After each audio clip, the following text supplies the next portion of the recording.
masasabi lang ho natin, eh, tayo po ay nakikiramay doon sa mga kaanak, doon po sa mga mahal sa buhay ni Maria Catalina Cabral ho, mga bossing. Pero kailangan talagang pag-aralan, imbestigahan ng malaliman po 'yan. Parang hindi matatapos 'yan yung sasabihin walang foul play na nangyari, 'no?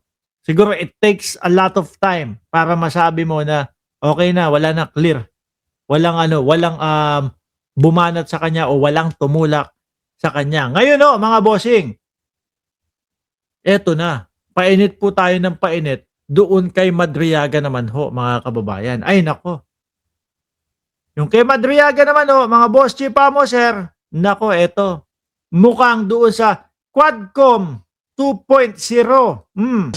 One of the co-chairs po, Mukhang sa Quadcom 2.0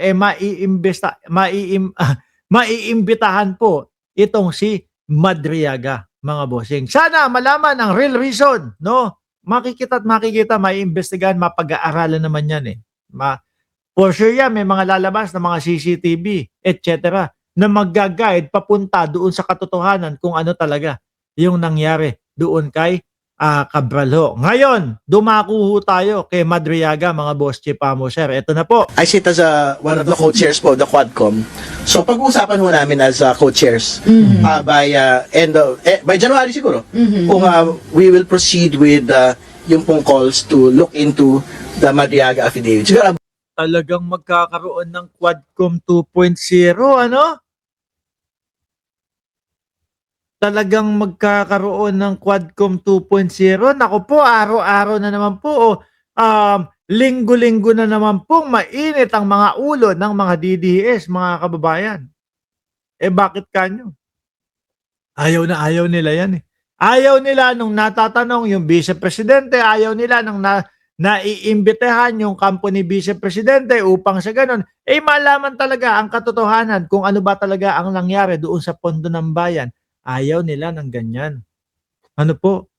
Lagi nilang sinasabi, pinupolitika lang ho sila, mga bossing. Pero tayo, gusto natin. No? Bakit to?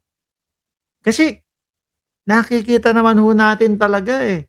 Yung mga tinatanong dito, lalo na kapag hindi nasagot, tignan nyo na lang ho, mga bossing. No?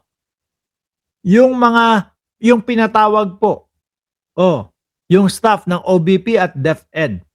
Ano nabanggit nila dito? Ano yung nabanggit nung si Gina Acosta na sinasabi, nanginginig po ako, natatakot po ako kasi ang pumipick up, ang kumukuha nung pera, si Kernel Lachica po.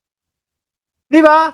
Yung sinabi ni Madriaga, yung salaysay ni Madriaga, kumukonekta po dun eh. Sa mga sinasabi. Kaya ho, mga kababayan kung pagtutugmain at kung talagang pagtatapatin mo, yung dalawang mga nagiging tumatayong mga witness, Madriaga at etong si Gutesa nila Marcoleta, panis ho yung Marcoleta eh. Di ba? Panis ho hindi yung Marcoleta, yung Gutesa panis. Dahil doon, doubt ang taong bayan. Ba to? Nagsasabi ba ng katotohanan to? Parang yung sinulat niyang mga salaysay, parang hindi naman siya ang nagsulat niyan. Lahat tayo. Yun ang naiisip, yun yung tinatanong. Hanggang sa lumabas, etong si Mike Defensor at sinabi na, opo, kasama po ako sa gumawa nung salaysay ni Gutesa. Etong kay Madriaga, kumpletos recados ho, mga kababayan. Diba? Sabi ni PJM, talo na naman ang mamamayang Pinoy kasi hindi man lang niya nasabi yung mga tunay na sangkot sa korupsyon. Sayang buhay niya. Sana gumawa na lang siya ng maganda. O kaya kung sakaling iniisip niya yan, sige. Total, kung sakali ho na nagpatiwakal po si Cabral, mga bossing. Sige, isusulat ko na lahat dito. No, ililista ko na lahat dito. Tapos isasubmit ko doon sa ombudsman, isasubmit ko sa DOJ o kung kanino man, DILG, etc. Isasubmit ko kung ano talaga yung nalalaman ko. Tapos 'Di ba? At least kahit papaano kung totoo yung mga sasabihin niya dun, eh, alam niyo naman po tayong mga Katoliko, miski naman po hindi yata Katoliko, naniniwala po na kasalanan ang magpatiwakal ho, mga bossing. 'Di ba? O, balik tayo kay Madriaga. Kuha na lang po natin. Pero Ang mga hindi, susunod na kabanata. pero hindi sa inyo manggagaling. Most likely makabayan kung merong push. Tingnan mo natin. Pero syempre yung Quadcom naman po is a committee that actually exists today. Isa po yan sa mga unang mga binuo po nung nagsimula po ang kongresong ito. So, kung ano man ho yung lumapag sa lamesa ho namin na mga kailangan ng pagdinig. So, if it will include yung Madriaga affidavit, I think we are ready to hear it. Kasi po, yung sinasabi ng mga na Madriaga ho, mga kababayan, madami pang ebidensyang ipapakita eh. Meron sinasabi na doon sa kanyang cellphone, meron pang mga, ayan, di ba? Merong mga pag-uusap, merong mga recording. Ang tinanong naman ho, yung lawyer, eh bakit ang dami yatang mga ganun, mga dokumento at mga recording ni Madriaga? Mahilig lang daw pong ganun. Sabi dito, sa DCMM, mga bossing, kampo ni Madriaga, humiling sa NBI ukol sa mga telepono na nasa korte. Humiling ang kampo ni Ramil Madriaga, ang self-confessed bagman ni Vice President Sara Duterte sa NBI ukol sa mga telepono nito na nasa kustodiya ng Maynila RTC. No? Nakasaad sa sulat na ipinadala nitong Miyerkules na hinihiling nila na mapangalagaan at makuha ang communication data mula sa mga telepono upang magsilbing pruweba ang kanyang mga alegasyon kay BP Sara. Naku, kapag kaho ganito ang salaysay, tingin ko ho, mga bossing, talagang merong mga dapat ingatan at hindi dapat mabura doon sa cellphone.